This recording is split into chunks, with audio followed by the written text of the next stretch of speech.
ونعوذ بالله من شرور أنفسنا ومن سيئات أعمالنا من يهده الله فلا مضل له ومن يضلل فلا هادي له وأشهد أن لا إله إلا الله وحده لا شريك له وأشهد أن محمدا عبده ورسوله وصفيه وخليله بلغ الرسالة وأدى الأمانة ونصح الأمة وجاهد في الله حق جهاده حتى أتاه اليقين فصلى الله عليه وعلى آله وصحبه أجمعين.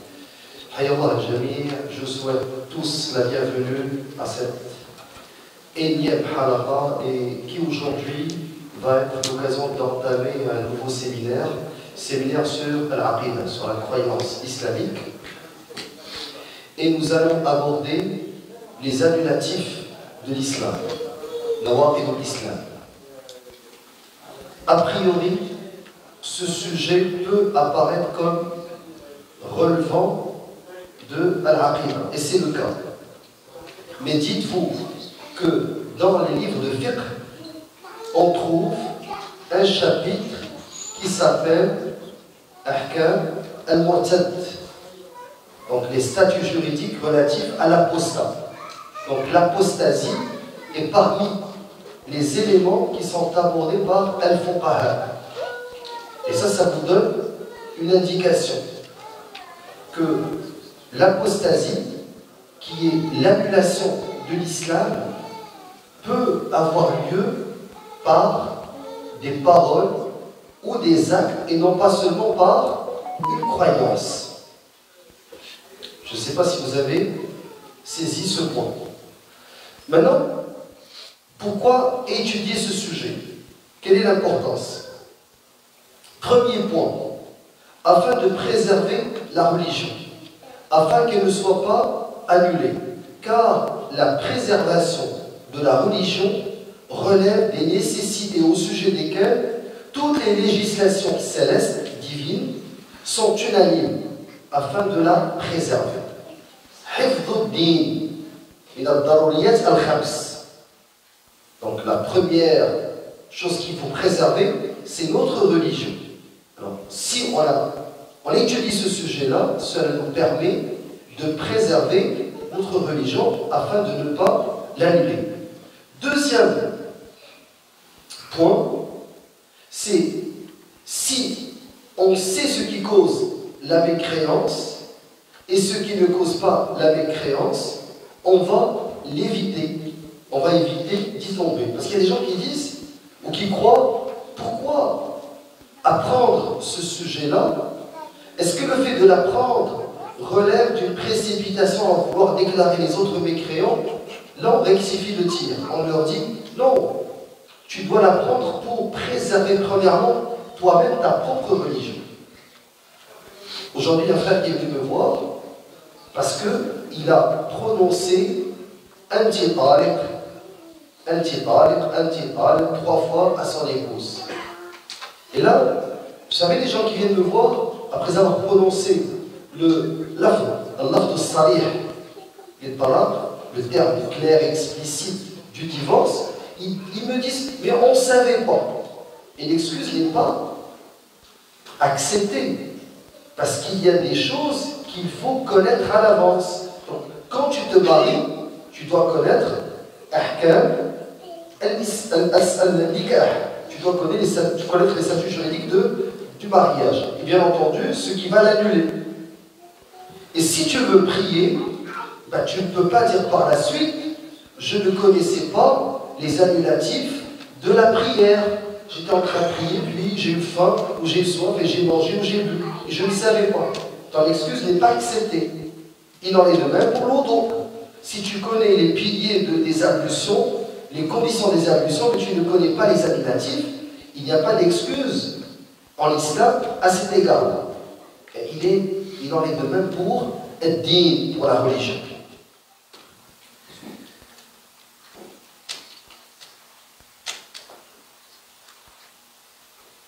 D'après Thabit ibn Dahhak, le prophète alayhi salatu wassalam a dit, celui qui jure par une religion autre que l'islam de manière mensongère, alors il est comme il a dit. Et celui qui se suicide au moyen de quelque chose, il sera châtié avec cette chose dans le feu de la Jahannam. Et maudire le croyant est comme le tuer. Et celui qui accuse un croyant de mécréance, c'est comme le tuer. Hadith rapporté par Al-Bukhari dans Sahih, livre des bienséances, chapitre de celui qui juge son frère mécréant. Sans interprétation, il est alors comme il a dit. Et l'imam Muslim l'a aussi cité dans le livre de la foi. Donc, comme j'ai dit, la deuxième raison, c'est pour se préserver soi-même, et non pas pour coller l'étiquette d'apostat envers les autres. Troisièmement, cette science, est l'un des sujets parmi les sujets de la religion.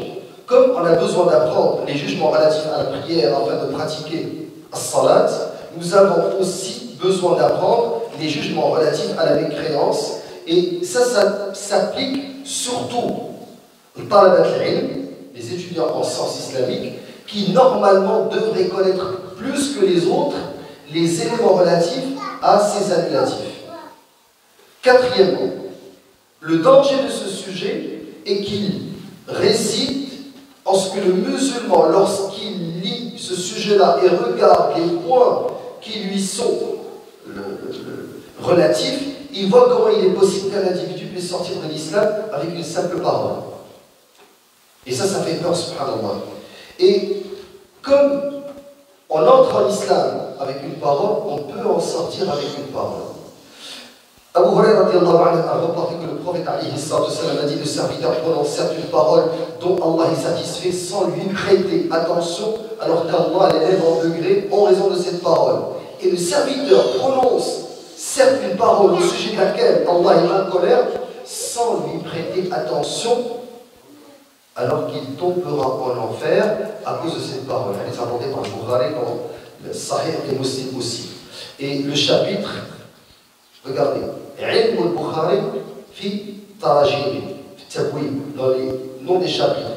Il a dit, chapitre de l'homme dit une parole en raison de laquelle il tombe en enfer.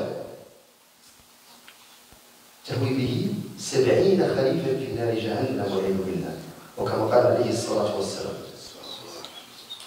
Donc, ça c'est grosso modo les éléments pour lesquels on apprend cette science, donc qui est Nawaqid al-Islam. Maintenant, certains vont dire, mais le terme Nawaqid al-Islam, les annulatifs, ce terme-là n'a pas été utilisé par le prophète alayhi salatu wassalam ou par as-salaf. Bien entendu, c'est faux. Ce terme-là est utilisé par le prophète alayhi salatu wassalam. La preuve, ce hadith qui a été rapporté par l'imam Ahmed, au Tabarani fi al-Mu'jam, l'imam Ahmed fi al-Muslim, bien entendu, et qui a été déclaré authentique par Ibn Hibban. Hadith Abu Umama al-Bahili, le prophète sallallahu alayhi wa sallam a dit لا تنقضن عرى الإسلام عروة عروة فكلما انتقضت عروة تشبت الناس بالتي تليها وأولهن الحكم وآخرهن الصلاة. Donc le prophète alayhi salatu wassalam, il a dit عرى الإسلام. العروة الوثقى. Ça veut dire quoi العروة الوثقى? Lance la plus solide, elle a été citée dans Surat Al-Baqarah. Après, Ayat al-Kursi. Qu'est-ce qu'a dit Allah subhanahu wa ta'ala?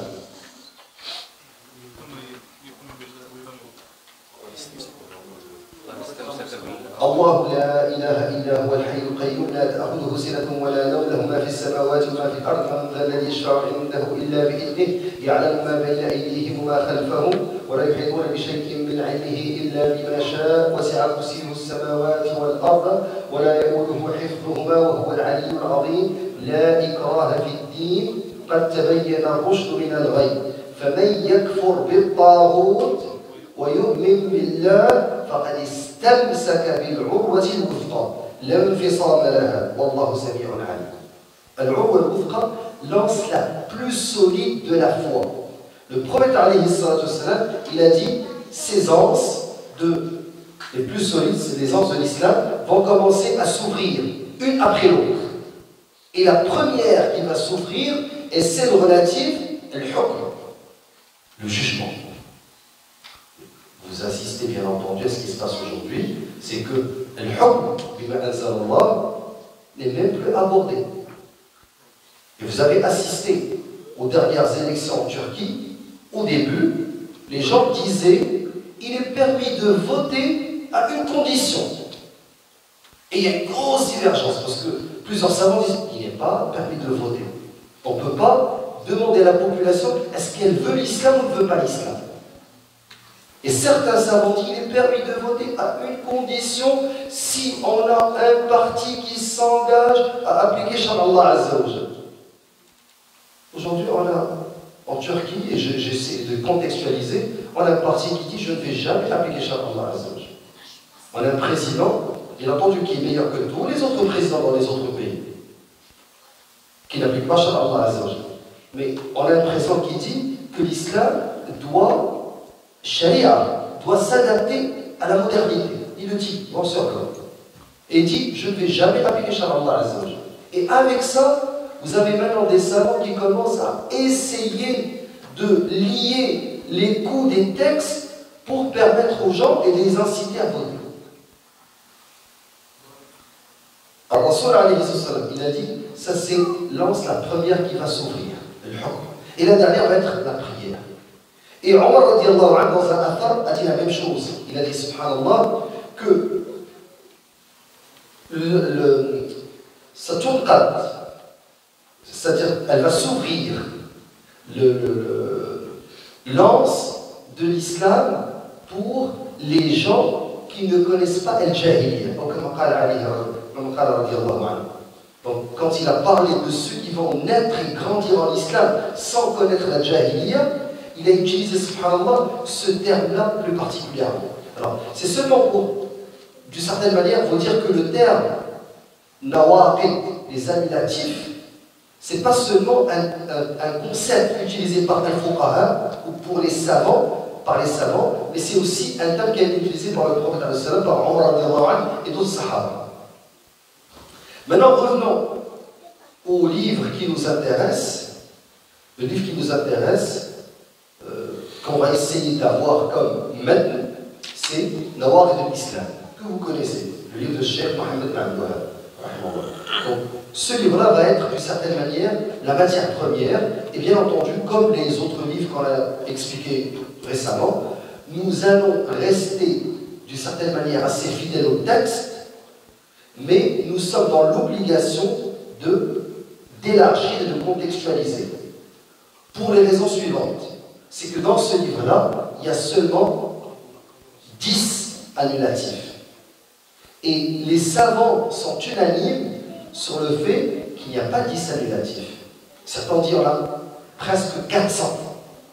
Alors pourquoi lui, il a dit 10? C'est ce qu'on va essayer de voir, Inch'Allah. Donc, premièrement, on va commencer par essayer de définir al-naqid. Nawaqid l'islam, jam'u naqid. Donc les annulatifs de l'islam, c'est au pluriel. Donc comme on dit nawaqid al-wudu, les annulatifs de l'wudu, lui il a utilisé nawaqid l'islam, ce qui va annuler l'islam. Qu'est-ce que l'islam?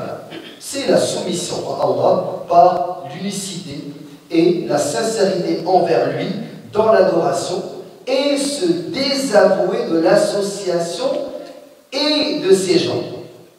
Attention, plusieurs personnes, quand tu me dis mal islam, l'islam c'est la paix. L'islam c'est la soumission. Parce que là, on va étudier ce qui va l'annuler. Donc il faudrait savoir tout d'abord qu'est-ce qu'on entend par l'islam.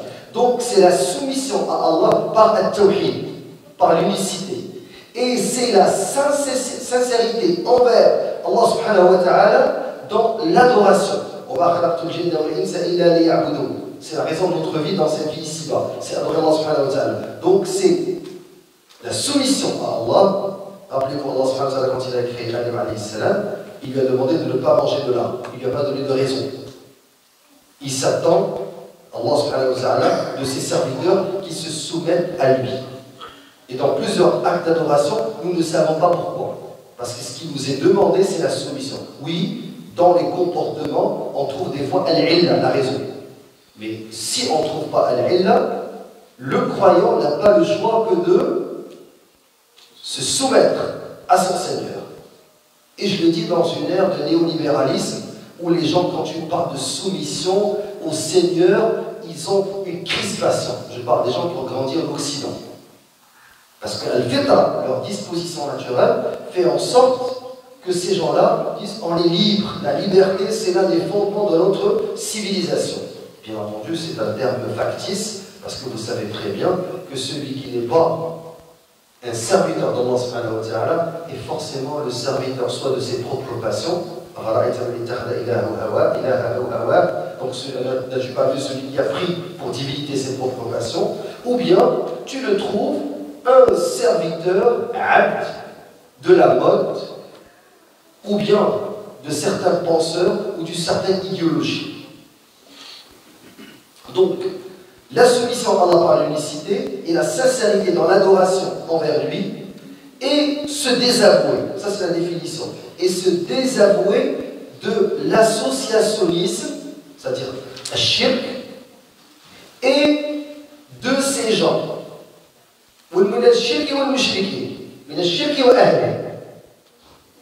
Ça c'est un point très important. Maintenant, quand on dit nawaqid al-islam, certains frères vont dire, ok, là on a défini l'islam, on a défini qu'est-ce que le nawaqid, ce qui annule.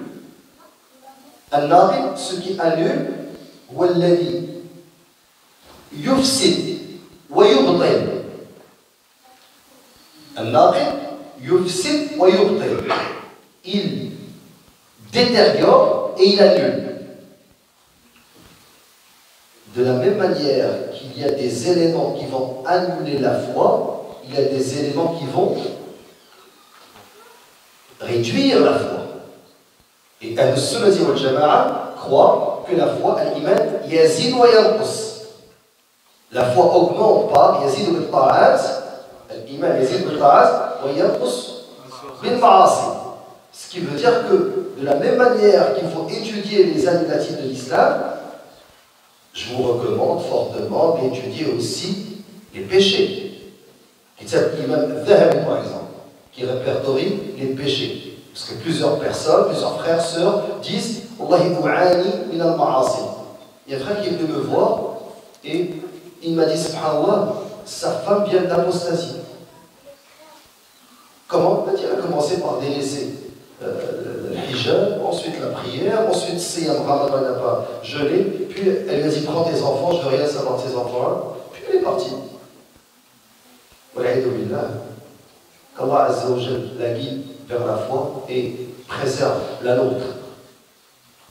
Je lui dis mais qu'est-ce qui s'est passé? Est-ce qu'il y a quelque chose qui l'a marqué? Il m'a dit Wallah Cheikh, al-ma'asi, les péchés.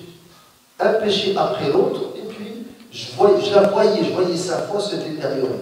Et ça peut arriver à n'importe qui. C'est pour cela, subhanallah, de la même manière qu'on apprend les annulatifs de l'islam, il faudrait aussi apprendre ces péchés-là. Et le danger des péchés est très grand. Parce que les annulatifs annulent la foi, annulent l'islam. Regardez, je dis la foi et l'islam, les deux. Et les péchés les diminuent. Maintenant, l'islam, ici, quand on le cite seul. Et si l'islam est cité seul, c'est qu'il englobe aussi l'iman. إذا اجتمع تفرقا وإذا تفرقا اجتمعا. L'islam ou l'iman. Ces deux concepts, ces deux termes-là. Si on dit, subhanallah, قالت الأعراب آمنا قل لم تؤمنوا ولكن قولوا أسلمنا ولما يدخل الإيمان في قلوبكم. Ici, les Bédouins, l'Arabe c'est les Bédouins, attention, les Arabes c'est pas les Arabes. Il y a un frère qui a fait un site de traduction des sens du Coran et il m'a dit est-ce que vous pouvez le valider? J'ai dit je n'ai pas le temps, il faudrait voir des spécialistes et qui ont du temps pour tout réviser, mais j'aimerais faire un test. Il m'a dit le gars, et c'est un travail de plusieurs années, je vais aller voir la lettre A. J'ai cliqué sur A et j'ai cliqué sur Arabe et ça m'a donné ce verset, Sourate Al-Hujurat. J'ai dit Akhi Karim, Arabe ne veut pas dire Arabe. Arabe, c'est les Bédouins. Ce ne sont pas les Bédouins nomades qui n'habitaient ni à la Mecque ni à Médine. Alors faites très attention dans les livres qui sont traduits en français de vérifier certains éléments qui peuvent vous donner une idée de la qualité de la traduction. Donc, ici, Allah subhanahu wa ta'ala nous a rapporté que les Bédouins, les Arabes, ont prétendu être des croyants. Allah leur a dit, ne dites pas que vous êtes croyants, mais vous êtes musulmans, vous êtes soumis. Et la foi n'est pas encore entrée dans vos cœurs.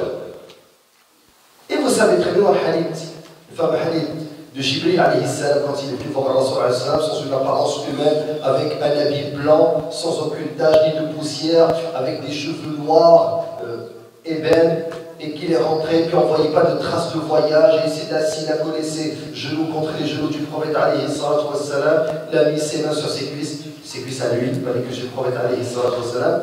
Ensuite, il lui a posé des questions sur l'islam, ensuite sur l'iman, ensuite sur l'ihsan.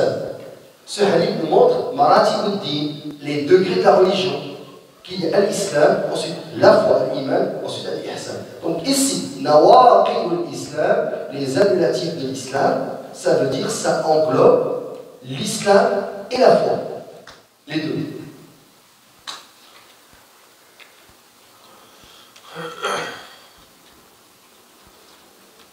L'auteur du livre, ou de cet épître, il a dit,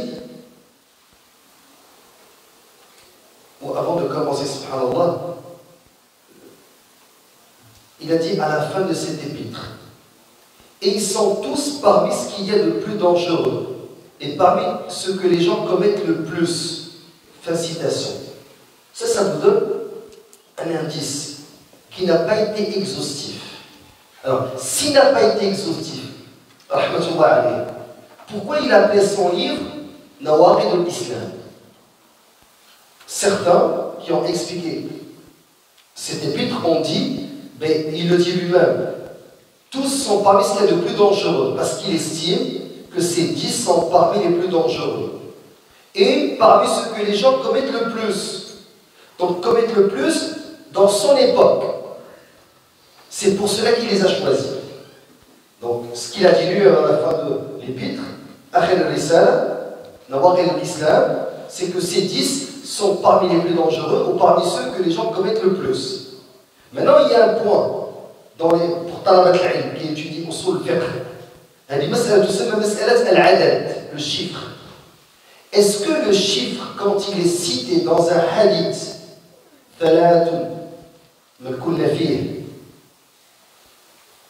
est-ce que quand le prophète utilise un chiffre ou un cheikh utilise un chiffre, est-ce que le chiffre a une signification en soi, c'est-à-dire qu'il est exhaustif, il est limitatif? Pour l'usuliyoun, pour les savants dans Usul al-Fiqh, quand le chiffre est cité, il n'est exhaustif illa idha iqtarana bi qarina. Donc il faudrait qu'il y ait un élément qui rend le chiffre utilisé comme étant exhaustif, c'est-à-dire limitatif, il englobe tout. Est-ce que vous avez compris ce point? Donc même si le cheikh dit que les annulatifs de l'islam sont 10, cela ne veut pas dire qu'il n'y a que ces 10. Et j'ai dit tout d'abord, au début, que Al-Fuqaha, dans leur livre, le chapitre de Al-Mu'tad, l'apostat, ils ont presque abordé le chiffre de 400 annulatifs de l'islam. Et Al-Madhab al-Fiqhi, le madhab dans lequel il y a le plus de détails sur l'apostasie, c'est le madhab bien entendu des Hanafites, comme toujours. Parce que les Hanafites, ils vont imaginer des situations. Même des fois, ils disent, qu'est-ce qui va se passer si le mu'addin apostasie alors qu'il est en train de faire l'adhan? Alors, c'est pour vous dire à quel point les Hanafiya vont essayer d'imaginer des situations. Ça va à l'encontre, par exemple, de la position d'Imam Malik qui ne répondait pas à des questions hypothétiques. Alors que les Hanafites, dans leur méthodologie, ils imaginaient des situations, puis essayaient de trouver la réponse. Alors que l'imam Malik refusait catégoriquement ce type d'approche. Un autre point, barakallahu fikum, Nawaqid al-Islam al-Ashara, les 10 annulatifs, certains savants, ils ont dit, les annulatifs de l'islam, pas l'islam en tant que religion, mais l'islam de l'individu. Est-ce que vous comprenez ce point? Quand on dit les 10 annulatifs, donc c'est comme, ça c'est les 10 annulatifs qui peuvent annuler l'islam. Et non pas, ça c'est les 10 annulatifs de l'islam, et c'est tout. Donc c'est par rapport à l'individu, aux musulmans. les 10 annulatifs de l'islam. 10 من النواقض التي qui annule l'islam de n'importe quel musulman.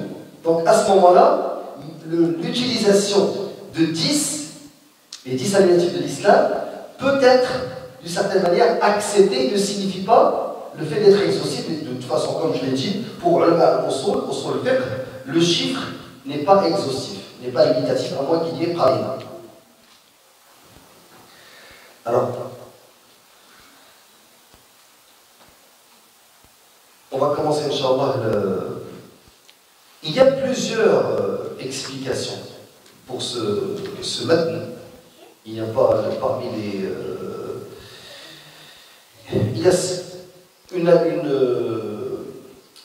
il y a un commentaire qui est assez intéressant. Je vous le recommande pour ceux qui aimeraient le lire.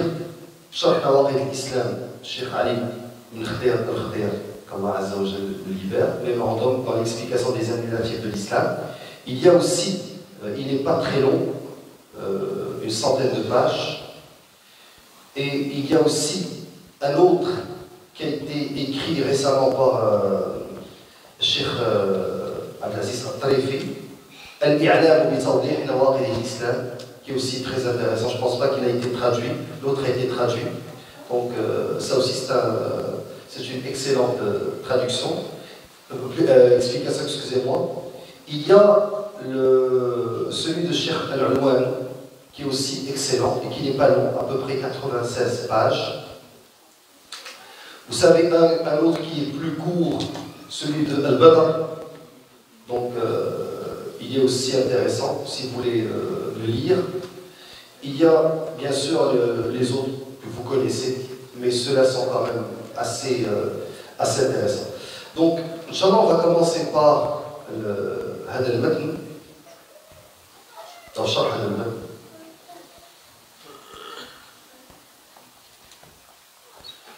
Il a dit قال المصنف رحمه الله بسم الله الرحمن الرحيم اعلم أن نواقض الإسلام 10 نواقض. بسم الله.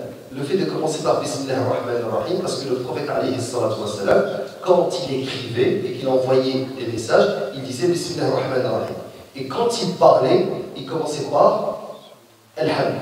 Inna alhamdulillah, alhamdulillah. Alors quand il écrit, c'est Bismillah. Maintenant, il y a un hadith qui est assez partagé, hadith Abu Hurayra radiyallahu, hadith marfou' ila al-Nabi alayhi salam. Dans ce hadith, le prophète aurait dit, et j'utilise Sirat al-Tabrid, parce que le hadith n'est pas authentique, même s'il est très partagé. كل أمر ذي بال لا يبدأ فيه ببسم الله الرحمن الرحيم فهو أقطع. Ce hadith n'est pas authentique. Non. Mais il est très utilisé par Ahl al-Ilm, al-Khabar munkar. Quand on dit munkar, ça veut dire quoi munkar? Le Cheikh Tarifi, par exemple, quand il a علق le hadith, quand il a commencé à expliquer, il a dit هذا الخبر munkar.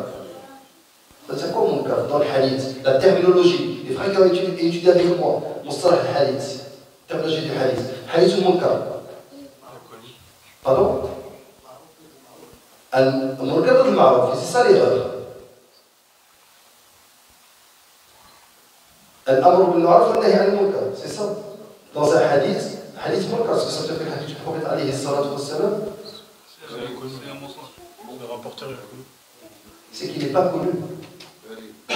Il n'est pas connu, munkar ici. C'est que les savants. C'est ça le.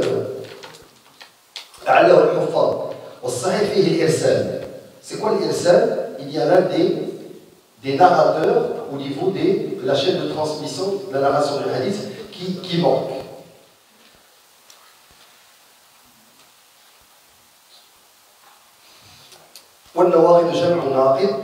Dans le Coran, est-ce que le terme a été utilisé? Il a été utilisé pour cette femme, la vieille femme qui, à la Mecque, ordonnait à ses esclaves de commencer à tisser du matin jusqu'au soir. Quand ils terminaient le soir, elle leur demandait de défaire tout ce qu'elles ont tissé. كالتي نقضت غزلها من بعد قوة الكافر. Donc, surat al-Nahl. Donc, Allah subhanahu wa ta'ala a utilisé le terme naqadat. Donc elle a défait. C'est une femme chaque jour, elle se mathal. Subhanallah. Cette parabole, on l'utilise dans le Coran pour dire faites attention à ne pas faire tout un travail, ensuite le défaire.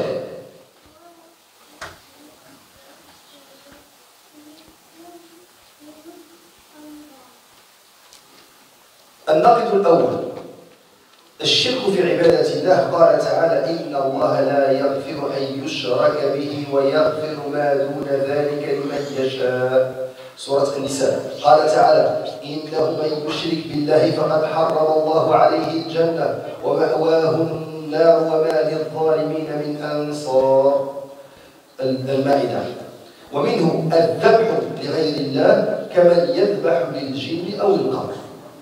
La première des choses qu'il faut souligner avant de commencer à parler de l'associationnisme, le shirk.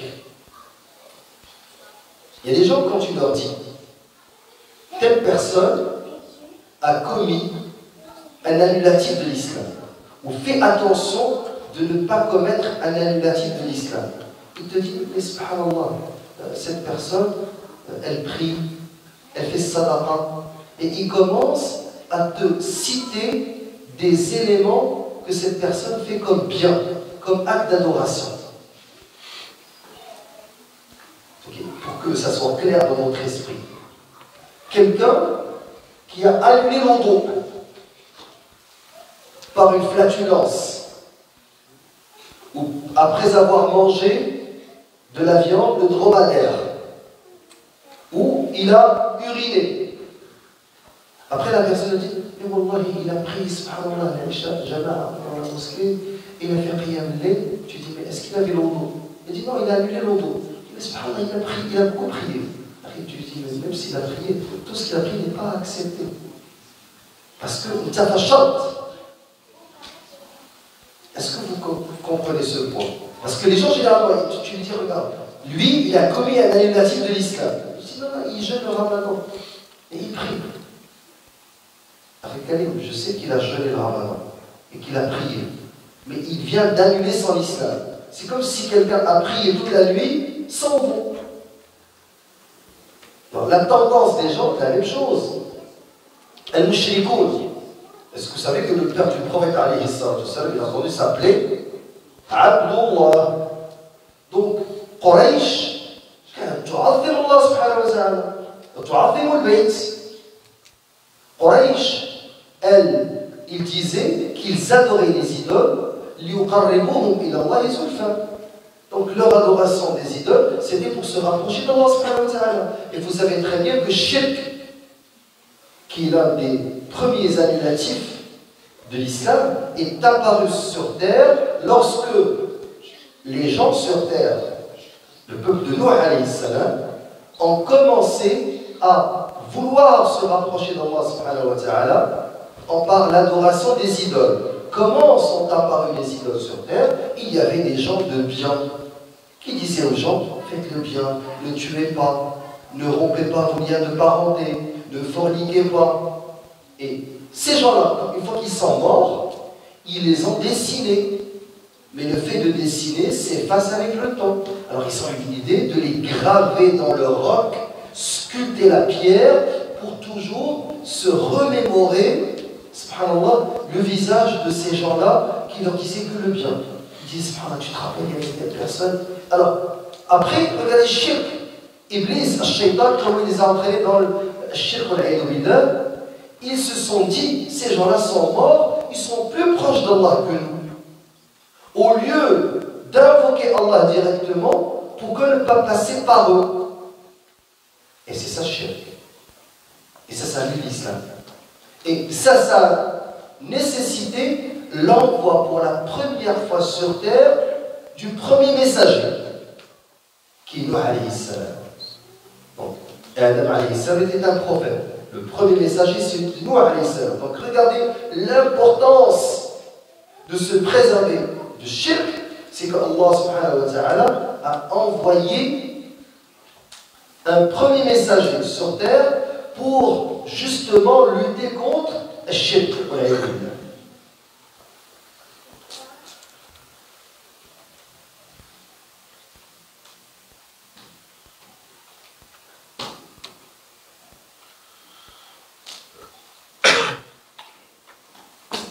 l'imam Mohammed ibn al-Wahhab a dit le premier annulatif est le shirk, l'associationnisme dans l'adoration d'Allah, le Très-Haut. En effet, Allah a dit certes, Allah ne pardonne pas quand lui associe. À part cela, il pardonne à qui il veut. Donc, Allah ne pardonne pas quand on lui fasse un shirk, qu'on associe avec lui. Est-ce qu'il veut dire qu'on ne peut pas se repentir de shirk? Tant qu'on n'est pas mort. Tant qu'on n'est pas mort. Si tu meurs en associant avec Allah n'importe quelle divinité, Allah ne te pardonne pas. Maintenant, si tu commets un shirk, l'associationnisme, alors que tu es encore vivant, tu peux toujours te repentir. Est-ce que c'est clair? Allah subhanahu wa ta'ala a dit, quiconque associe à Allah d'autres divinités, Allah lui interdit le paradis. Et son refuge sera le feu, les injustes n'auront pas de secoureur. Les injustes. Qu'est-ce qu'a dit Luqman alayhi salam à son fils? Ya bunayya la tushrik billah, inna ash-shirka la dhulmun azim, inna ash-shirka la dhulmun azim. Donc, c'est la pire, la plus grande des injustices, ça serait ash-shirk. Donc, ash-shirk entraîne, l'associationnisme entraîne la jahl, la perpétuité, si tu meurs en étant associateur. Mais si tu ne meurs pas en étant associateur, tu peux te repentir. Maintenant, qu'en est-il des péchés? Si quelqu'un meurt, non pas en associant avec Allah subhanahu wa ta'ala, mais il meurt en forniquant, quelqu'un qui fait la fornication, ou quelqu'un par exemple qui vit avec l'usure, et il meurt sans se repentir, est-ce que ça veut dire qu'il va passer, qui va rester à l'éternité dans le feu de l'enfer? Est-ce que ça veut dire qu'il va rentrer en enfer? Allahu a'lam. On ne le sait pas. Donc il est dans la volonté d'Allah subhanahu wa ta'ala. S'il ne se repent pas et meurt sur un péché majeur, Allah subhanahu wa ta'ala peut lui pardonner comme Allah peut le punir. Et la plupart de la Ummah de Muhammad alayhi salatu wassalam, sa punition est dans leur tombe, comme le prophète alayhi salatu nous a dit, ça expie les péchés. Donc celui qui commet un péché majeur et qui n'a pas reçu un châtiment corporel, ici-bas, et faites attention, il y a des péchés majeurs dont il n'existe pas de had. Par exemple, uquq al-walidayn. Et c'est pour la gravité, subhanallah, de la désobéissance aux parents, ils ont dit qu'il n'y a pas de had pour te purifier, qu'il n'y a pas de châtiment corporel. Alors si la personne est désobéissante à les walidayn et que ses deux parents meurent, qu'est-ce qu'il peut faire pour se purifier? Il y a ça faire Allah, mais c'est leur droit. Alors, on revient à ce qu'on disait. Si quelqu'un commet un péché, à ce moment-là, il peut aussi avoir ce qu'on appelle l'intercession, shafa'a, ou bien le prophète alayhi salam yashfa' lahu, ou bien ahad salihin, ou bien Allah azza wa jal va sortir des gens par sa miséricorde de la Ummah de Muhammad alayhi salam parmi les muwahhidin. Mais quand il s'agit de shirk, le repentir est obligatoire. Maintenant, si la personne a commis shirk, exemple, quelqu'un au bled, il était encore jeune, il ne savait pas, et il a pris un coq noir et l'a égorgé devant sa maison pour que les djinns, al-kan, comme ils disent en arabe dialectal, soient satisfaits de lui. Mais il ne se rappelle pas, il a tellement commis de shirk qu'il ne se rappelle pas. Cheikh Issam ibn Taymiyyah rahimahullah, il a dit, tu peux faire t'en repentir de tous les péchés capitaux dont tu te souviens et ceux que tu as oubliés. Tu dis Allahumma inni astaghfiruka wa atubu ilayk min kulli dhunubi wal khataya. Ce terme, tu demandes à Allah subhanahu wa ta'ala de te pardonner de tous les péchés dont tu te rappelles et ceux que tu as oubliés. C'est permis. Il y a combien de catégories de shirk? Ils disent il y a le shirk, j'utilise le terme en arabe, l'associationnisme majeur, il y a l'associationnisme mineur, et il y a le shirk khafi, l'associationnisme caché. Et l'imam al-Qayyim rahimahullah, il n'a pas retenu ces trois catégories. Mais pour lui, il y a un associationnisme majeur, Shirk al-Akbar ou Shirk al-Asghar. Donc il a englobé un Shirk al-Khafi caché dans l'associationnisme mineur. Donc si vous trouvez des fois des savants qui parlent de trois catégories, d'autres qui parlent de deux catégories, c'est une question tout simplement de classification. Parlons de la première catégorie, l'associationnisme majeur. Alors, ça c'est le shirk qu'Allah Azza wa Jalla ne pardonne pas, et celui qui s'en rend coupable, ben, Allah subhanahu wa ta'ala va l'enfoncer dans le feu de l'enfer et il ne sortira jamais. Allah a dit, certes Allah ne pardonne pas qu'on lui associe, à part cela il pardonne à qui il veut. Et il a dit également, soyez des monothéistes sincères et ne prêtez aucun associé au Seigneur, car celui qui lui donne des associés est comme quelqu'un qui, précipité du ciel, se trouve disputé par des oiseaux de proie ou emporté par le vent dans un abîme sans fond. Donc l'image fait peur. Alors,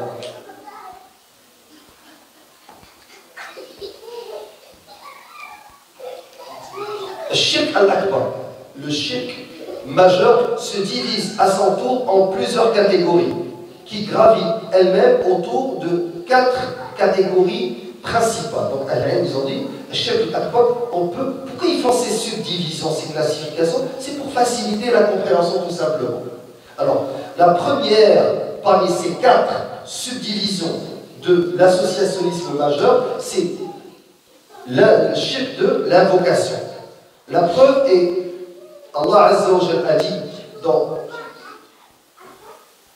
quand ils se trouvent à bord d'un bateau, c'est Allah qui les invoque, en lui vouant un culte sans partage. Mais dès qu'Allah les sauve, en les ramenant sur la terre ferme, il ne tarde pas à lui donner des associés.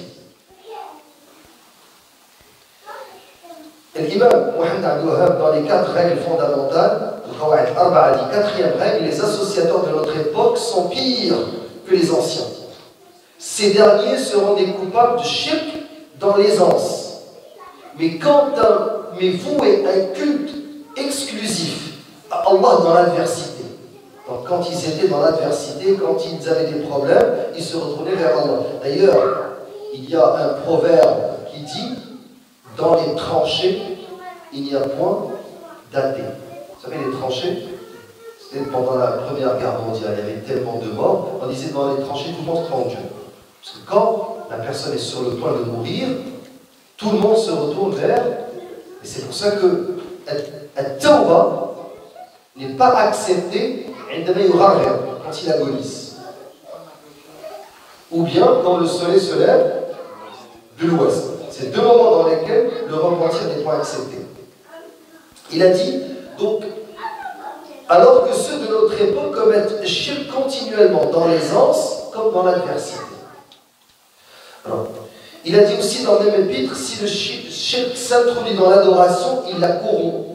Comme quand la grande impureté corrompt l'adoration, ou la purification en tahara. Dès lors que tu sais que lorsque shirk se mêle à l'adoration, il la corrompt, rend vaines les œuvres de son auteur et le condamne à l'enfer éternel, tu auras pris conscience que c'est la chose la plus importante à savoir. Puisse Allah ainsi te débarrasser de ce filet, le filet de l'associationnisme à Allah. Donc le premier, c'est le fait d'invoquer autre qu'Allah, de associer. Qui peut donner des exemples concrets? Barakallahu fik. Shia, Rawafid, qui disent ô Hussein, ô Ali. Il y a des shirk dans l'invocation. Est-ce qu'il y a une excuse? Pourquoi ils vont les invoquer? Ils vont dire non, c'est pour qu'ils nous rapprochent. Mais c'est ce que faisait Mouchrik et Quraysh. C'est clair? Pour la rapidité de l'exemple. On passe à la deuxième classe de l'associationnisme majeur. Shirk de l'intention, de la volonté et de l'objectif. La preuve est dans ce qu'Allah a dit, ceux dont l'ambition se limite au plaisir et aux fastes de ce monde nous rétribuerons leur effort dans ce monde, même sans leur faire subir la moindre injustice. Mais ceux-là n'auront dans la vie future que le feu. Car toutes leurs œuvres ici-bas seront vaines. Et tout ce qu'ils auront accompli sur terre sera sans valeur. Et l'imam Ibn al-Qayyim rahimahullah a dit dans l'explication de ce type d'associationnisme, le deuxième, il a dit, quant au shirk des volontés et des intentions, et ça, subhanallah, mes chers frères et sœurs, wallahi, hada alladhi arraqa as-salihin. La chose qui a fait en sorte que les gens pieux ne pouvaient pas dormir dans la nuit, c'est la peur que leurs actes ne soient pas pour Allah subhanahu wa ta'ala, que leur volonté, que leur intention ne soit pas pure. Donc Ibn al-Qayyim il a dit, quant au shirk des volontés et des intentions, il est semblable à la profondeur d'un océan sans rive. Cette image, la profondeur d'un océan sans rive. Peu de gens échappent à ce shirk-là. Celui qui désire par son action autre que la face d'Allah, qui a eu une intention autre que celle de se rapprocher de lui, toute espérance sa récompense aura associé Allah dans son intention et sa volonté.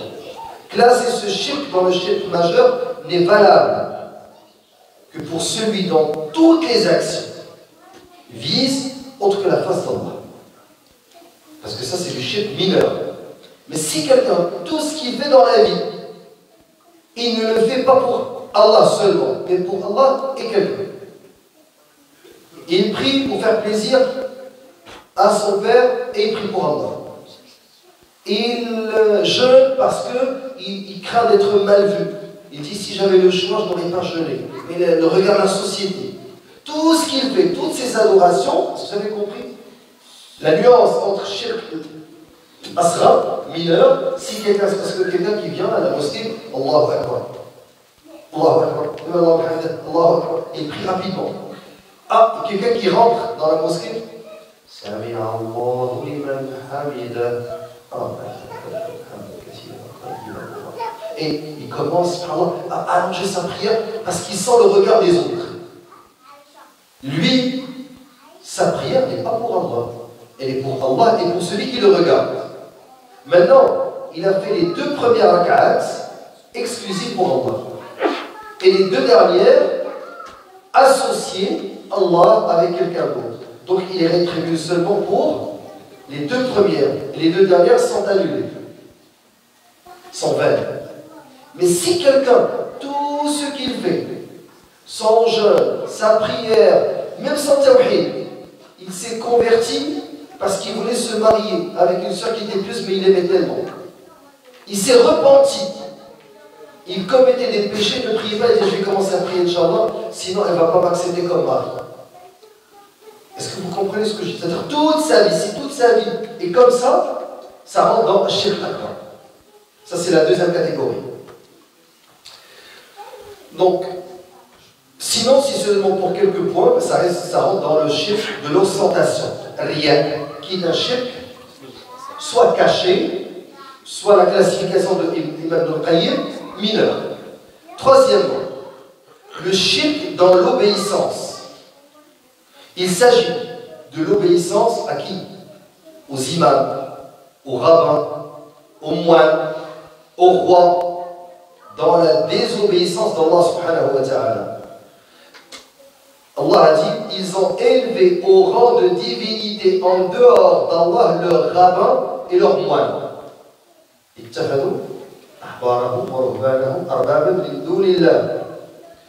Donc, dans Musnad al-Tirmidhi, Ali ibn Hatim a entendu le prophète alayhi salam. Lui, il était chrétien avant de se convertir à l'islam. Il a entendu le prophète réciter ce verset. Il est rentré. Il a entendu le prophète dire, ils ont élevé au rang de divinité en dehors d'Allah leurs rabbins et leurs moines. Ali ibn Hatim, radiallahu anhu, lui dit, nous les adorons pas. C'est ce qu'il a compris. Il a dit, nous les adorons pas. On ne se prosterne pas pour eux. Parce que les gens pensent que l'adoration, parce que l'adoration, ce sont les actes d'adoration. Faites très attention. Al-ibada, l'adoration, Cheikh Issam Boutseib, il l'a défini comme étant اسم جامع لكل ما يحبه الله ويرضاه من الأقوال والأفعال الظاهرة والباطنة والبراءة من الشرك وأهله. Donc qu'est-ce que l'adoration en français? Un terme générique, général, qui englobe les paroles que Allah aime et agrée. Les paroles et les actes, quels actes? Al-Zahira wal-Batina. Les actes apparents, les actes cachés. Qu'Allah aime et agrée. Donc il se peut que tu souris dans la face de ton frère, et sadaqa, ibada. Tu caresses la tête d'un orphelin, ibada. Tu verses de l'eau dans le seau de ton frère, ibada. Tu aides ton frère à prendre les sacs sur sa monture, maintenant dans sa voiture, les sacs de... Tu l'aides. Et c'est pour ça que subhanallah, au bled, khayr. Les gens qui disent, ah Allah, il n'y a personne qui va me convaincre qu'il y a plus de khayr que dans les pays de l'islam. Impossible. Oui, si tu as la liberté d'expression, tu peux parler, tu peux... Mais le khayr qui est dans les pays de l'islam, subhanallah, tu vois quelqu'un en train de marcher, il y a des gens qui vont venir du quartier, ils vont prendre ces sacs et vont l'aider. Allah yarhamou wa yahdik. Barakallahu fik. Ils tombent en panne, il n'y a pas de boost pour eux. Ils vont venir pousser la voiture. Les gens, subhanallah, ils savent que ça c'est ibad. Ils n'ont pas besoin d'apprendre cette définition chez Islam ibn Taymiyyah, mais ils l'appliquent. Ils savent qu'ils font ça pour se rapprocher d'Allah subhanahu wa ta'ala. Donc, Sahabi, ce compagnon, a dit au prophète sallallahu alayhi wa sallam, nous les adorons pas. Le prophète sallallahu alayhi wa sallam répondit, ne vous interdisent-ils pas ce que Allah a permis? Ils ont dit, interdire ce qu'Allah a permis est pire que rendre licite ce que Allah... c'est pire que rendre non, qu'est-ce qui est plus difficile? Qui est plus dangereux? C'est le fait de rendre illicite ce que Allah a permis. C'est pire que rendre licite ce qu'il a interdit. Donc le prophète a dit, ne vous interdisent-ils pas ce qu'Allah a permis et ne les considérez-vous pas comme illicites? Et ne vous permet-il pas ce qu'Allah a interdit et ne les considérez-vous pas comme licites? Ali dit alors, si. Ben là, le prophète sallallahu alayhi wa sallam rétorqua, c'est en cela que consiste leur adoration. Faites très attention. Donc, si al-hukam, les gouverneurs, ou al-ulama, les savants, dans, je ne parle pas de lorsque le savant se trompe, parce que si le savant, il doit être al-ijtihad, il doit être quelqu'un qui a la capacité de faire al-ijtihad. Et il se trompe, il est rétribué une fois. S'il ne se trompe pas, il est rétribué doublement. Mais si quelqu'un qui utilise la religion pour la dénaturer, et tu commences à l'imiter dans son égarement, fais très attention, c'est une forme d'adoration. Ou bien si un hakim, un dirigeant, va dire aux gens, c'est ça la religion. La religion, c'est la séparation du profane du sacré, la laïcité. Et tu dis, c'est ça le din, et tu limites dans cette croyance, ça c'est ce qu'on appelle le shirk de la désobéissance. Donc le troisième, le shirk de l'obéissance, excusez-moi. Donc,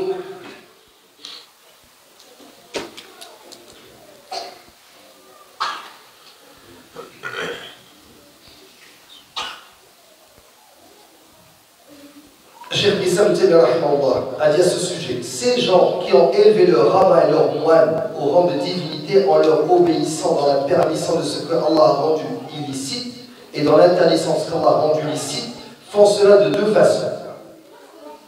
Je cite la parole de Cheikh Issa ibn Taymiyyah. La première, ils savent que leurs moines et leurs rabbins ont modifié la religion d'Allah, mais ils les suivent. Dans cette modification, al-tabdil, yattabi'unahum fi hadha al-tabdil. Et ont la conviction de la licéité, que c'est licite, que c'est halal. de ce qu'Allah a interdit et de l'illicité de ce qu'Allah a permis, par obéissance à leur chef, tout en sachant qu'ils ont contredit les prophètes. Ceci est alors une mécréance, enfin. Et Allah et son prophète ont considéré cela comme du shirk, même s'ils ne vouent pas des prières ou des prosternations. Alors moi, les âmes. Ainsi, quiconque suit autrui dans ce qui contredit la religion, tout en ayant conscience de cette réalité, quiconque est convaincu de ce qu'ils disent en dehors d'Allah et son prophète ont dit est un associateur comme eux. La deuxième manière des Cheikh Issa Ibn Taymiyyah est que leur conviction et leur foi concernant l'interdiction de l'illicite et la permission de l'illicite restent intactes. Mais qu'ils obéissent dans la désobéissance, comme c'est le cas du musulman qui commet ce qu'il commet comme péché, en étant convaincus que ce sont des péchés. Ces gens-là ont le statut de leurs semblables parmi les pécheurs. Est-ce que c'est clair? Juste pour que les gens le disent. Ils ont suivi, les savants ont suivi Al-Hukam, ils sont mécréants comme eux. Faites très attention, Cheikh Issa Ibn Taymiyyah, il nous montre qu'il y a deux catégories. À la fin, Inch'Allah, on pourra poser des questions. Quatrièmement, le dernier type de shirk akbar, le shirk de l'amour. La preuve, il est des hommes qui prennent en dehors d'Allah des associés qu'ils se mettent à aimer à l'égal d'Allah lui-même. Ça, c'est traduction des sens du verset. L'associateur, par ignorance de son Seigneur, aime les statues et les idoles, comme on aime Allah. Et même plus dans certains cas. Ainsi, dès qu'on s'en prend à elle, il se met en colère. De même qu'il se réjouit pour elle, plus qu'il ne se réjouit pour Allah. Mais très attention, j'avais déjà expliqué qu'il n'y a pas seulement des idoles en roc ou en bois, en pierre, mais il y a aussi des idoles qui sont abstraites. L'idéologie est une forme d'idolâtrie. Quand je dis l'idéologie, une idéologie qui est globale. Qu'est-ce qu'une idéologie qui est globale? Le communisme, par exemple. La dialectique historique, le communisme, le fait de croire. Ça, le matérialisme, c'est une idéologie globale, ça c'est une idole. Maintenant, le néolibéralisme, si la personne est imprégnée par le néolibéralisme, toute la religion, il va la dénaturer selon cette nouvelle tendance qui est le néolibéralisme. Ça c'est une idole. Et toute la religion est interprétée selon le néolibéralisme ou le libéralisme. Allah a dit, lorsque le nom d'Allah seul est mentionné, ceux qui ne croient pas à la vie future ont le cœur contracté de dépit. Mais lorsqu'on fait mention de leurs idoles, leur joie ne connaît pas de limite. L'imam Ibn al-Qayyim rahimahullah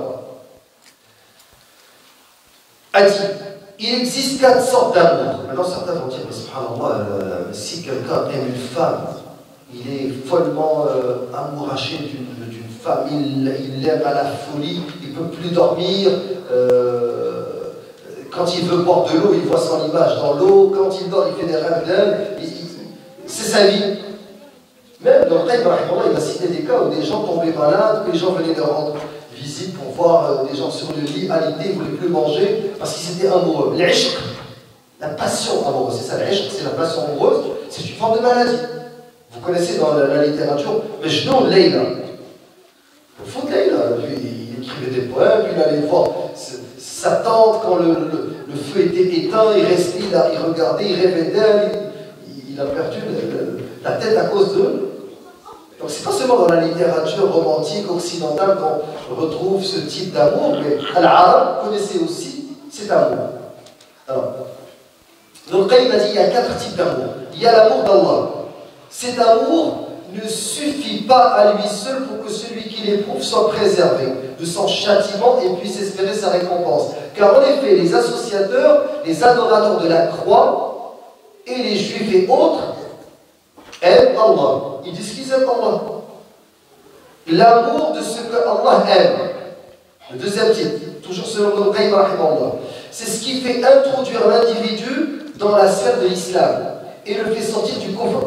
Les plus aimés par Allah sont ceux qui accomplissent au mieux cet amour et qui en sont les plus imprégnés. الحب في الله والبغض في الله والموالاة في الله والمعاداة في الله كما قال عليه الصلاة والسلام. Donc l'anse la plus solide de la foi, c'est le fait d'aimer en Allah et détester en Allah, et s'allier en Allah et se désavouer en Allah. Donc c'est pas seulement dire j'aime Allah, mais tu détestes ses alliés. Parce que Mouchrik et Quraysh, ils disaient on aime Allah, mais on ne suit pas Mohammed sallallahu alayhi wa sallam. Troisièmement, l'amour pour Allah et en lui.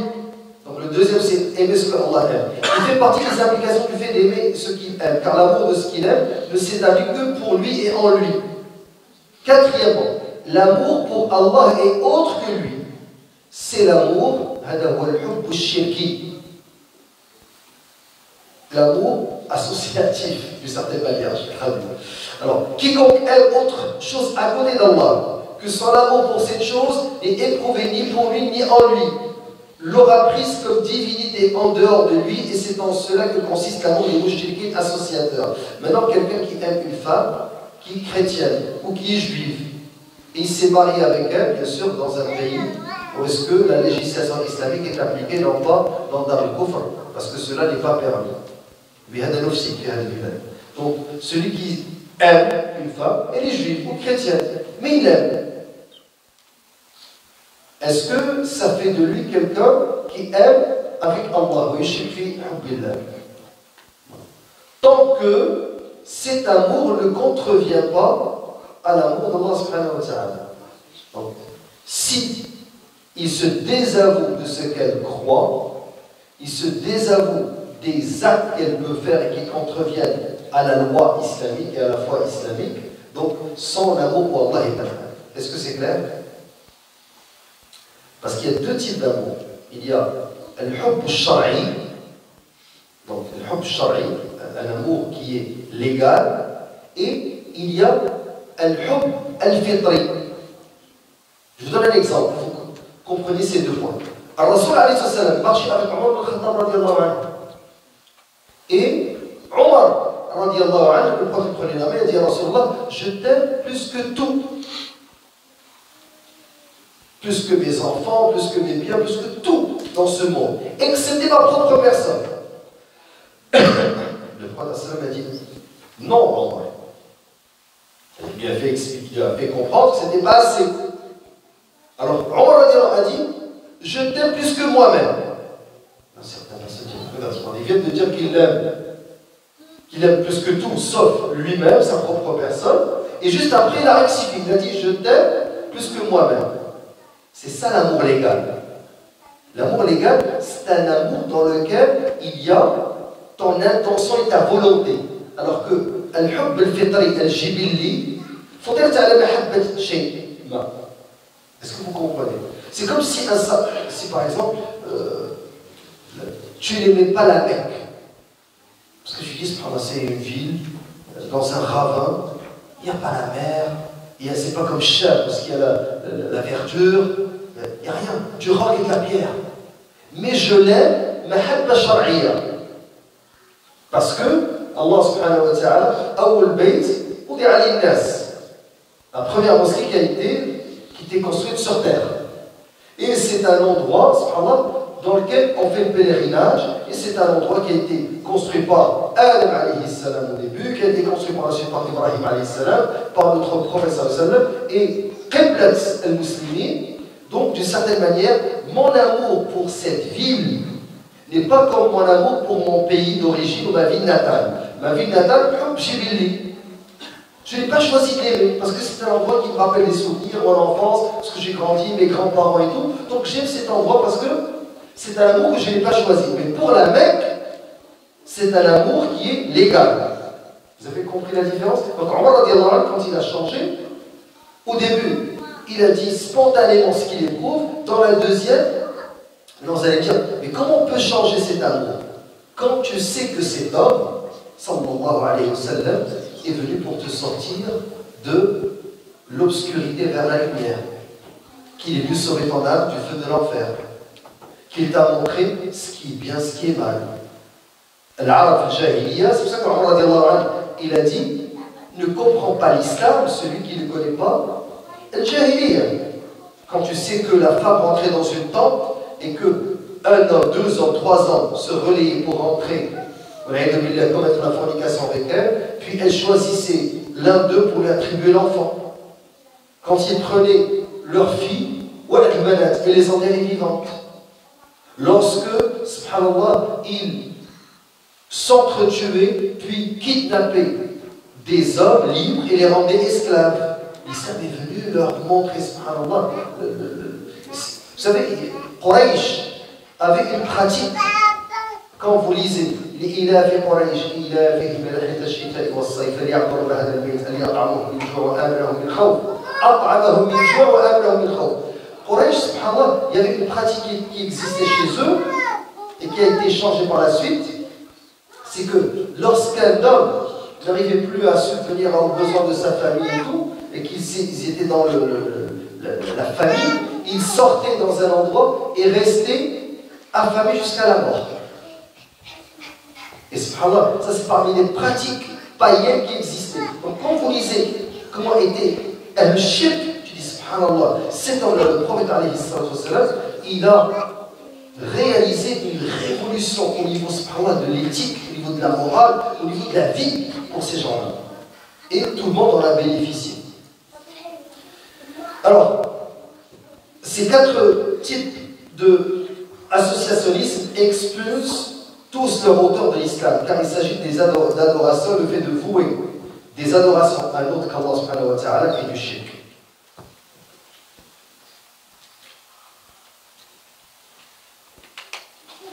Parmi les autres formes de shirk, il y a le fait de sacrifier une bête pour autre qu'Allah, car le sacrifice d'une bête pour Allah est l'une des plus importantes façons de se rapprocher de lui.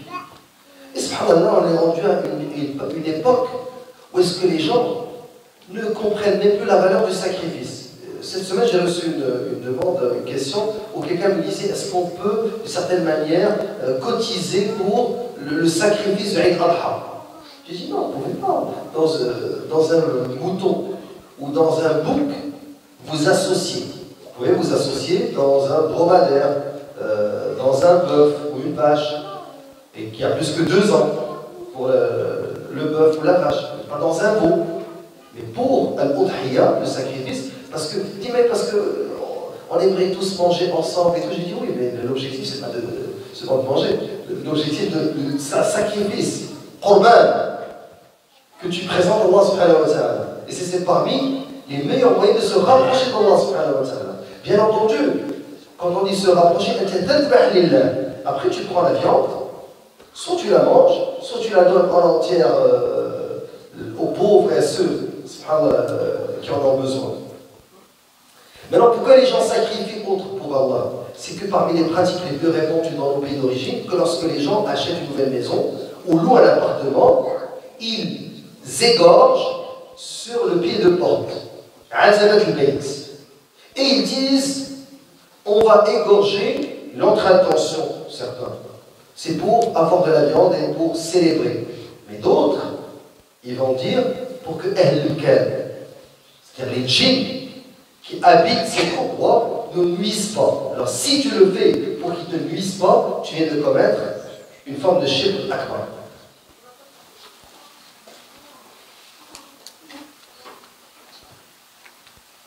Il y a également le vœu fait à un autre qu'Allah. Et cela constitue shirk de la mécréance majeure. Car le vœu est une adoration, comme le mentionne Allah subhanahu wa ta'ala, car c'est bienheureux non seulement tenir fidèlement leurs promesses. Et il a dit aussi, quelque aumône que vous fassiez, quelques vœux que vous formuliez, Allah en a toujours connaissance. Alors, celui qui fait le vœu d'offrir, par exemple, des bougies, ou de la viande à un saint, les marabouts, pour les frères africains, les saints, sadat, pour ceux qui habitent au Maghreb, alors aura rompu le lien de l'islam et aura accompli ce qu'on appelle le shirk. Maintenant, j'aimerais peut-être expliquer un point. Est-ce que dans ces 10, et on est toujours dans le premier, est-ce que dans ces 10 annulatifs, il y a la condition istihlal, de rendre licite l'acte pour que tu deviennes mécréant. Non. Non. Il n'y a pas de condition que tu rendes l'acte licite pour que tu sois déclaré mécréant. Faites très attention. Rendre l'acte licite, si par exemple quelqu'un fornique, fait la fornication à zina, quand tu dis ça, il te dit, bah, j'ai le droit de forniquer. Lui, s'il dit j'ai le droit, tu dis non, c'est haram. Tu dis non, pour moi, c'est pas haram, c'est halal. Celui-là, yakfur. Il va tomber dans la mécréance. Maintenant, pour ces 10, on a dit, tu n'as pas besoin de rendre licite l'acte. Est-ce que si tu les commets, tu deviens automatiquement mécréant? Non. Une autre nuance. Pourquoi tu ne deviens pas automatiquement mécréant? Parce que il faut, premièrement, deuxièmement, intifa'ul mawani'. Troisièmement, iqamatul hujja. Enfin, pas de toi-même, pour quelqu'un d'autre. Tu vois que quelqu'un vient de sacrifier sur le pied de porte de la maison. Tu dis, subhanallah, il a égorgé pour le djinn. Kafir. Est-ce que tu peux faire ça? Tu vas le voir, salam alaikum, c'est ton oncle, il vient de faire ça. Tu dis, quand tu as égorgé, quelle était ton intention? Il a dit, c'est pour qu'on ait de la viande, pour célébrer l'achat de ma maison. Okay. S'il te dit, je l'ai fait pour avoir de la viande, et aussi pour que les djinns qui habitent cette maison, parce que j'ai peur d'eux. Là, il vient de commettre un shirk, et il doit se repentir. Est-ce que vous comprenez ce que je dis? Là, il vient de commettre un shirk, et il doit se repentir. Tu dois lui demander, fais, tu as commis, est-ce qu'il a le droit de se repentir? Bien entendu, il a le droit de se repentir. Et nous, notre rôle, c'est faire en sorte que les gens évitent un shirk, et que s'ils le commettent, qu'ils se repentent. Et le jour du shirk. Par quoi il va se repentir? En disant, la ilaha illallah. Est-ce qu'il est obligé de faire son ghusl? Yussahab. C'est recommandé, mais ce n'est pas obligatoire. Comme celui qui se convertit, ce n'est pas obligatoire pour lui de faire un ghusl. C'est recommandé. Pardon? Barakallahu avec l'islam, il joue pour ma qabla. Donc l'islam efface tout ce qu'il a fait avant.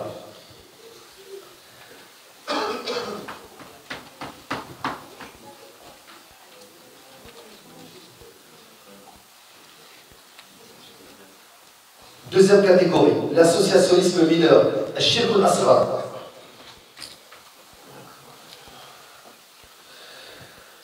Parmi, on va donner quelques exemples. Shirk mineur, jurer par autre qu'Allah. Si quelqu'un te dit, je jure sur la vie de mes enfants, je jure sur mon honneur, Abdullah ibn Abbas il a dit, il est préférable de jurer sur Allah en mentant que de jurer sur autre qu'Allah. Alors, est-ce que le fait de jurer sur autre qu'Allah est toujours un shirk mineur? Il peut devenir un shirk majeur. Dans quelle situation? Barakallahu fik. Si, par exemple, lui, il pense que jurer sur Sidul Houari ou l'Akhdar, il y a pas qui sourit.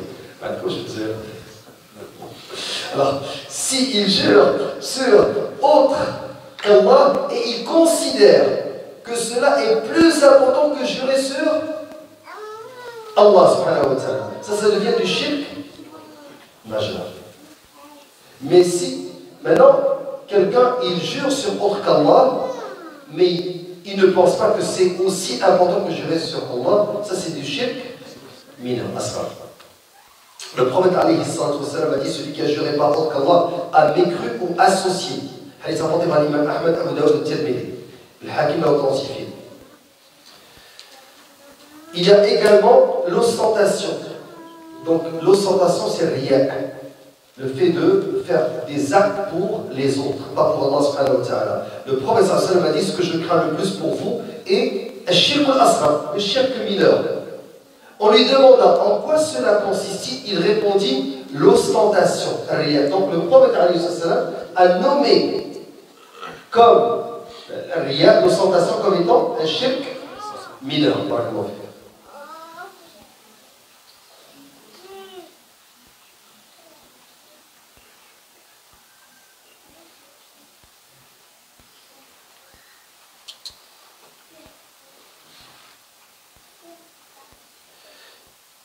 Le prophète a dit à propos de ce shirk, et ça, subhanallah, ça fait peur. Il a dit, hadith rapporté par Ibn Hibban, et il est authentique, le shirk au sein de cette communauté est plus subtil que les pas d'une fourmi. On lui demanda comment s'en préserver au prophète d'Allah. Il répondit en demandant, ô Allah, je cherche refuge auprès de toi contre le fait de t'associer tout en ayant connaissance, et je te demande pardon pour ce que je ne sais pas. Alors, ainsi toute forme d'ostentation et du shirk, Allah subhanahu wa ta'ala dit, je ne suis qu'un être humain comme vous, il m'a été révélé que votre ilah est un Dieu unique, que celui qui espère donc rencontrer,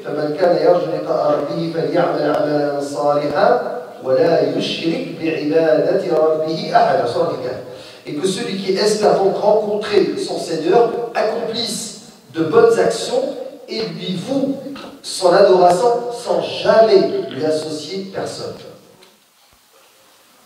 Omar ibn Khattab radiallahu anhu a dit, ô Allah, fais en sorte que mes œuvres soient toutes bonnes, qu'elles soient toutes exclusivement vouées à ta face et que personne d'autre n'en reçoive la moindre part.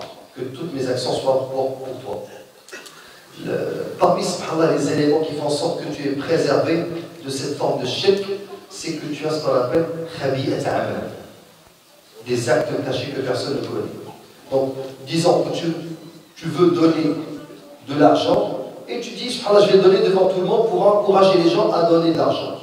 Mais fais en sorte que de temps en temps, que tu donnes sans que personne ne te voie. Si tu pries tout le temps, al-nawafil, devant ta femme, devant tes enfants, fais en sorte qu'un jour, que tu te lèves dans la pénombre de la nuit, sans qu'il n'y ait personne, et que tu fasses un khatim lillah subhanahu wa ta'ala. Et que personne ne sache cela. Que ce soit dans salat, que ce soit dans... Allah, c'est très important. Parce que si tous nos actes sont devant les autres, c'est comme subhanallah pour le Umrah et le Hajj, j'ai lu qu'il y avait un problème de connexion Internet parce que les selfies, le Haram al-Makki, ont fait en sorte qu'il y ait une congestion, subhanallah. Imagine, si la personne va pour le Hajj, va pour le Umrah, tout ce qu'il fait, il étale. À un certain moment, est-ce qu'il y a des actes qui sont exclusifs pour Allah?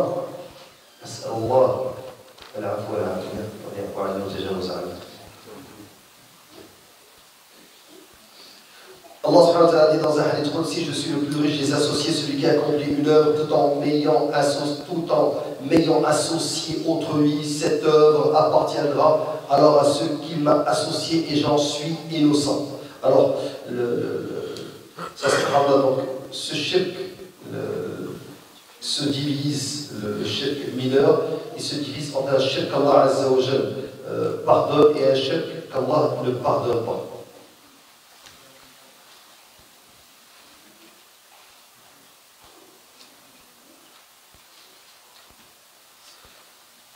Je vais peut-être seulement détailler un petit peu sur ce shirk, mais je pense que ce n'est pas le moment de le faire, parce que ce shirk-là, mineur, ne relève pas des annulatifs de l'islam.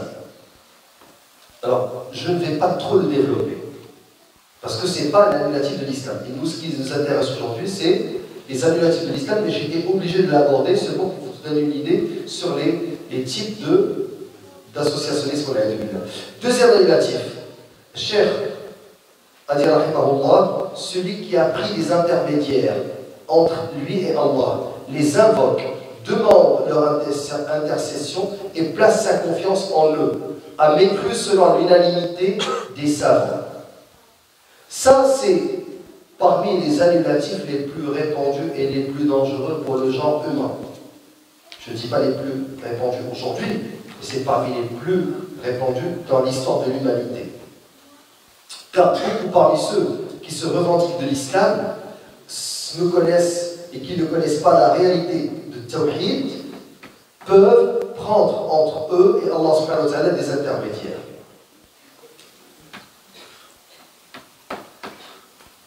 Comment cela est apparu? Il y a des gens qui disent, quand tu veux t'adresser à un roi de ce bas monde, tu ne t'adresses pas à lui directement. Tu es obligé de passer par ses secrétaires ou sa cour. Et ça fait partie de Ta'zim, le souverain d'ici-bas. Et regardez comment le shaitan a joué sur eux. Il leur a dit, il en est de même du Seigneur des mondes. Au lieu d'aller directement vers lui, passe par des subalternes. C'est comme ça que subhanallah, il a, d'une certaine manière, égaré les gens.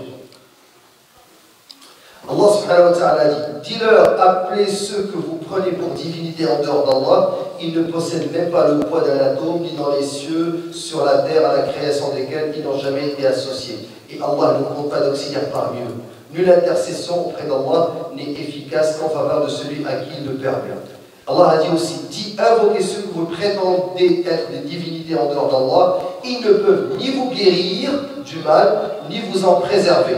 Or, ceux qu'ils invoquent recherchent eux-mêmes à l'envie le moyen de se rapprocher le plus de leur Seigneur en espérant la miséricorde et redoutant son châtiment. En vérité, le châtiment de ton Seigneur est redoutable. Al-Qur'an al-Karim cite un nombre de versets qui montrent ce type d'associationnisme. Maintenant, le prophète alayhi salatu wassalam a entendu quelqu'un dire ce qu'Allah et son prophète auront voulu. Il répliqua aussitôt, m'as-tu mis au même rang qu'Allah? Dis plutôt ce que Allah seul aura voulu.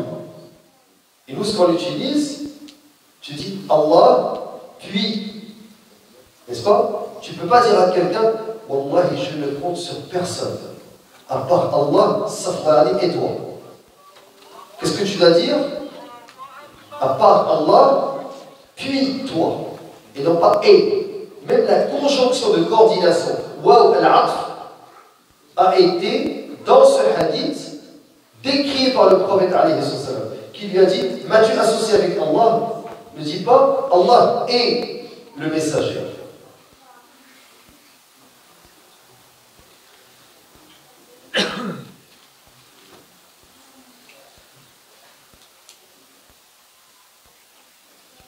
Al-Rasul alayhi salam enraciné cette aqida, cette croyance dans as-Sahaba. Et le meilleur exemple, c'est qu'il a allama Abdullah ibn Abbas et hadihi al-kalimat. Abdullah ibn Abbas était encore jeune. Quand le prophète sallallahu est mort, il avait 13 ans.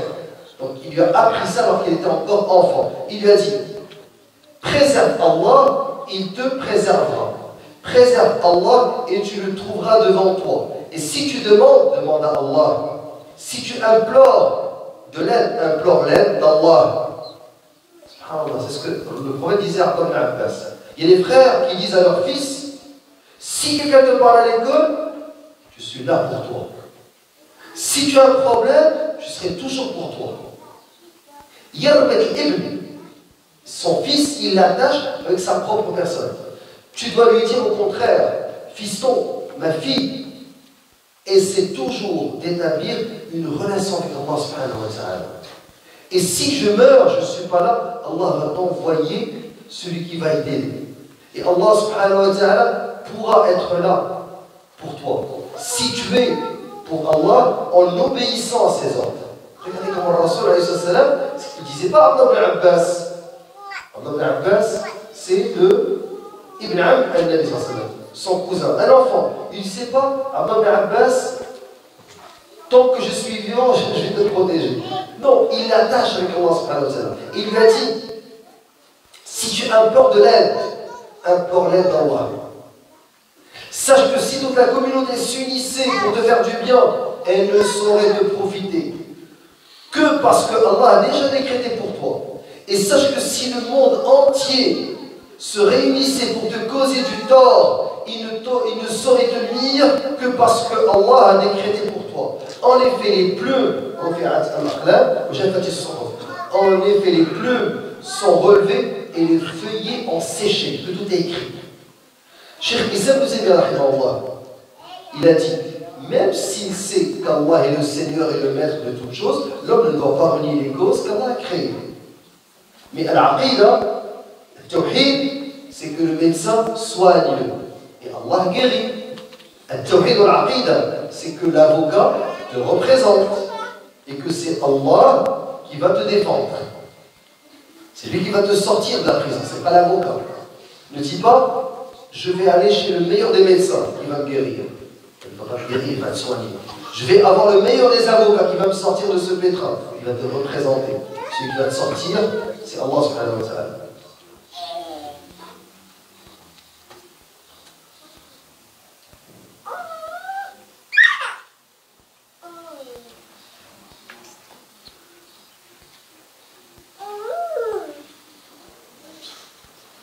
On va arrêter à ce niveau-là.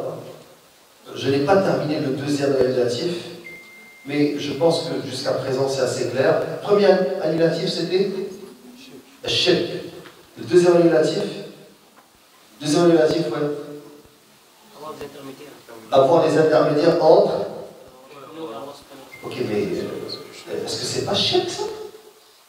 Comment Shirk il a.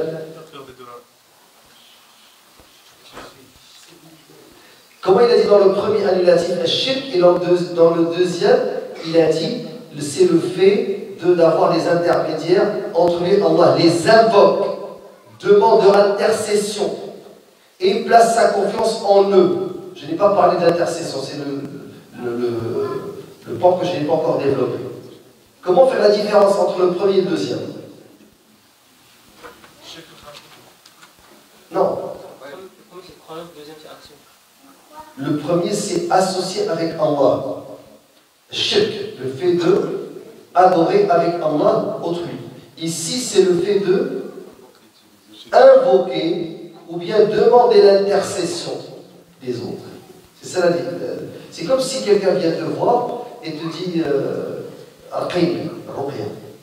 Tu dis, ok, Inch'Allah, tu peux faire ta ruqya. Il dit, non, mais on m'a dit que toi, si tu fais la ruqya, la personne est guérie. Moi, oui, c'est toi qui possèdes ce pouvoir. Non, je ne possède pas ce pouvoir. Qui t'a dit que je possédais ce pouvoir? Non, on dit que t'es raqi, si tu vas chez lui, t'es guéri. Non, raqi, c'est la parole d'Allah qui a son effet. Lui, c'est une cause sabab. Maintenant, est-ce que c'est permis de demander à quelqu'un d'invoquer si tu penses que c'est quelqu'un de bien? Oui. D'ailleurs, Al-Rasoul, alayhi salatu wassalam, il leur a dit, si tel tabi'i, il n'est pas un compagnon, vient, demandez-lui l'invocation, qu'il invoque Allah pour vous. Et Omar ibn Khattab radiallahu anhu l'a fait, alors que Omar est nécessairement meilleur que ce tabi'i, mais que ce tabi'i, le prophète les a avisés que kana mustajab ad-da'wa. Est-ce que c'est clair? Oui. On arrête, Inch'Allah, et on peut poser des questions. Oui. Dans les deux cas, c'est liyuqarribuna ila Allah, non? Liyuqarribuna ila Allah et zulfa. Le premier, c'est pour qu'il les rapproche